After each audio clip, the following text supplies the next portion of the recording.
గాంధీ గారు ఈ కరీంనగర్ గడ్డ మీద నుంచే తెలంగాణ 4 కోట్ల ప్రజలకు ఇచ్చిన మాట నిలబెట్టుకొని 2014న తెలంగాణ రాష్ట్రాన్ని కలను నిజం చేసి ఈనాడు తెలంగాణ రాష్ట్రంలో సగర్వంగా మనము తల ఎత్తుకునే విధంగా ఈ కార్యక్రమాన్ని ఈరోజు మనం నిర్వహించుకుంటున్నాం. ఈ తెలంగాణ రాష్ట్ర సాధనలో బహుజనుల యొక్క పరిపాలన అందించడంలో హుస్నాబాద్ కరీంనగర్ జిల్లా పాత్రను అందరూ గుర్తు చేసుకోవాల్సిన సందర్భం.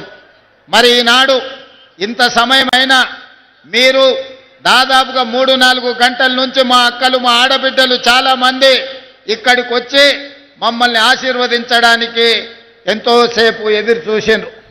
కానీ 2 సంవత్సరాల ఉత్సవాలను పూర్తి చేసుకోబోతున్న మనం ఢిల్లీకి వెళ్ళి పెద్దల్ని, ముఖ్యంగా మన 60 సంవత్సరాల యొక్క ఆకాంక్షను నెరవేర్చిన గొప్ప నాయకురాలు శ్రీమతి సోనియా గాంధీ గారికి ఆహ్వాన పత్రికను అందించి వారి ఆశీర్వాదం తీసుకొని మల్లికార్జున్ ఖర్గే, రాహుల్ గాంధీ, ప్రియాంక గాంధీతో పాటు ఈ దేశ ప్రధానమంత్రి నరేంద్ర మోడీ గారికి, ఇతర మంత్రులకు తెలంగాణ రాష్ట్రం డిసెంబర్ 8-9 నాడు జరుపుకోబోయే తెలంగాణ రైజింగ్ గ్లోబల్ సమ్మిట్కు సంబంధించిన ఆహ్వాన పత్రికను అందించడమే కాకుండా భవిష్యత్తు కోసం ఏ విధంగా తెలంగాణ అభివృద్ధి ప్రణాళికలు రచించుకుంటుందో వారి అందరికీ ఈరోజు వివరించడం జరిగింది.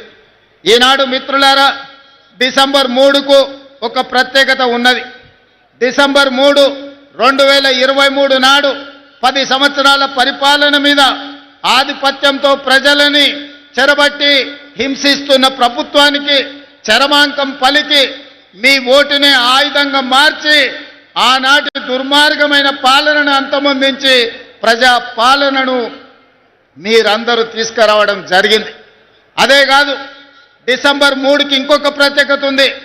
తెలంగాణ మలిదశ ఉద్యమానికి ఉవ్వెత్తున ఊపిరులూది ఉద్యమాన్ని పతాక స్థాయికి తీసుకెళ్లిన శ్రీకాంతాచారి వర్ధంతి కూడా ఈ డిసెంబర్ 3 తారీఖు నాడే. అందుకే శ్రీకాంతాచారి స్ఫూర్తితో నేను మరణించినా సరే, నా కుటుంబం నష్టపోయినా సరే, నా కుటుంబం కష్టపడ్డా సరే, తెలంగాణ నిరుద్యోగ యువతకు ఉద్యోగ ఉపాధి అవకాశాలు రావాలి, వాళ్ళ జీవితాలలో వెలుగులు నిండాలి అని ఆనాడు శ్రీకాంతాచారి ఆత్మ బలిదానం చేసుకొని ఈ తెలంగాణ రాష్ట్ర ఏర్పాటుకు ఒక గొప్ప స్ఫూర్తినిచ్చారు. అందుకే శ్రీకాంతాచారి స్ఫూర్తితో కాంగ్రెస్ పార్టీ అధికారంలోకి వచ్చిన మొదటి సంవత్సరమే రాష్ట్ర ప్రభుత్వంలో 60,000 ప్రభుత్వ ఉద్యోగ ఖాళీలను భర్తీ చేసి ఈ తెలంగాణ ఉద్యమం ఉద్యోగాల కోసమే అన్న సంగతిని ఆనాడు నిరూపించి మొదటి సంవత్సరంలోనే 60,000 ఉద్యోగాలు ఇవ్వడం జరిగింది. ఇప్పుడు ఇంకొక 40,000 ఉద్యోగాల కోసం ప్రణాళికలు రచిస్తున్నాం. తొందరలోనే ఇంకా 40,000 ఉద్యోగాలు ఇచ్చి 2.5 సంవత్సరాలు పూర్తి చేసుకునే లోపల 1,00,000 ఉద్యోగ ప్రభుత్వ ఖాళీలను భర్తీ చేయడం ద్వారా ఇది ప్రజా ప్రభుత్వం ప్రజల కోసమే పనిచేస్తుంది, ప్రజల ఆకాంక్షలను నెరవేరుస్తుందని ఈనాడు మనం నిర్ణయాలు తీసుకొని ముందుకు వెళ్తున్నాం. అదేవిధంగా మీకందరికీ తెలుసు, ఈ భారతదేశ మొట్టమొదటి ప్రధానమంత్రి ఆనాడు దేశం అభివృద్ధి జరగాలి అంటే ఈ దేశంలో ఉన్న నిరక్షరాస్యతను తొలగించాలి, ఈ దేశంలో ఆకలి కేకలతోని ఆత్మహత్యలు చేసుకుంటున్న ఈ ప్రజలకు కడుపు నిండా పట్టెడు అన్నం పెట్టాలన్న ఆలోచనతోటి ఎడ్యుకేషన్ ఇరిగేషన్ విధానాన్ని ఆనాడు పండిత్ జవహర్లాల్ నెహ్రూ గారు ప్రవేశపెట్టిండ్రు.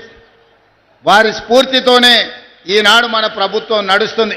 అందుకే శాతవాహన యూనివర్సిటీకి అవసరమైన ఇంజనీరింగ్ కాలేజు, లా కాలేజీలు మీకు కావాల్సిన నిధులను ఈరోజు మంజూరు చేయడం జరిగింది. ఇదే కాదు, ఈనాడు మాటలు మాట్లాడుతున్నారు, 1,00,000 కోట్లు పెట్టి కాళేశ్వరం కట్టినమన్నారు. ఆ కాళేశ్వరం కాస్త కూలేశ్వరం అయ్యి అక్కడ నిటారుగా నిలబడ్డది కూలిపోయిన కాళేశ్వరం. కానీ ఈనాడు కరీంనగర్ రైతాంగం ముందు నేను ప్రస్తావించదలుచుకున్నా, ఇక్కడ కట్టిన ఎస్ఆర్ఎస్పి ఆనాడు పండిత్ జవహర్లాల్ నెహ్రూ గారు మొదలుపెట్టి కడితే ఈనాటి వరకు మనము మంత్రులు ముఖ్యమంత్రులైన ఎస్ఆర్ఎస్పి ద్వారానే ఈరోజు కరీంనగర్ ప్రాంతానికి వరంగల్ ప్రాంతానికి లక్షలాది ఎకరాలకు నీళ్లు ఇస్తున్నాయి. మనం కట్టిన ఎస్ఆర్ఎస్పి ఎట్లుందో, బీఆర్ఎస్ వాళ్ళు కట్టిన కాళేశ్వరం ఎట్లుందో ఒక్కసారి ఆలోచన చేయండి.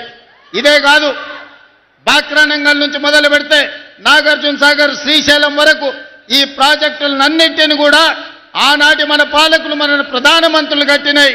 ఈ రోజు దేశానికి సేవలు అందిస్తున్నాయి.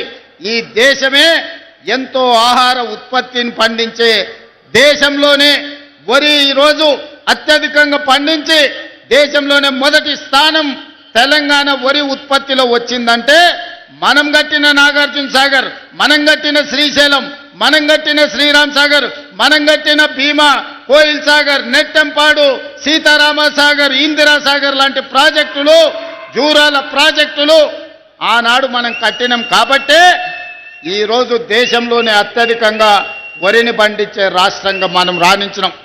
పెద్దలు తుమ్మల నాగేశ్వరరావు గారు చెప్పినట్టు వచ్చిన ఎంబడే 21,654 కోట్ల రూపాయలు 25,35,000 రైతు కుటుంబాలకు 2 లక్షల రూపాయల వరకు రైతు రుణమాఫీ చేసి దేశంలోనే తెలంగాణ రాష్ట్రం ఇది రైతు రాజ్యంగా, వ్యవసాయం అంటే దండుగ కాదు, వ్యవసాయం అంటే పండుగని నిరూపించి రైతు రుణమాఫీ చేసిన ఘనత మన ప్రభుత్వాన్ని.